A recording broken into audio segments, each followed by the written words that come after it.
Does a horse like to be mounted, weighed down by a saddle? Does a horse like to be pulled and yanked by a bridle? Does a horse like to be tethered? Does a horse like to be whipped, thrashed, broken, domesticated? Does a horse like to race? Does a horse like to win us red and blue ribbons by jumping over higher and higher obstacles? Does a horse like to be blinded so as not to see the dangers that might come its way? Does a horse like to force breed faster, more domesticated foals? Does a horse like its once vast, boundless world to be narrowed down to a fenced acre or two? Or have we enslaved a horse for so long that we stopped questioning it? We've conditioned ourselves into believing that that's what a horse is for, that that's why a horse exists.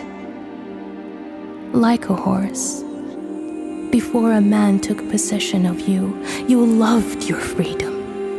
You were fierce. You broke the ground with your gallop.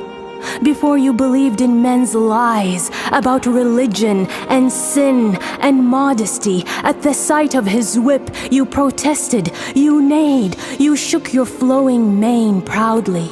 You never stood still. You never waited. You refused to be tamed. You were pure air. You were fire.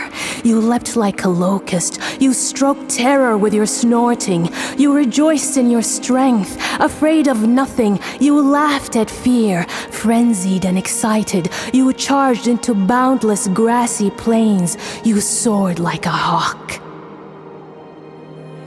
That is why, sometimes, a lot of times, when you are bogged down by all the demands of being a mother, a wife, a girlfriend, a daughter, a sister, a man's definition of a good, dutiful woman, you whisper to yourself, I miss who I used to be.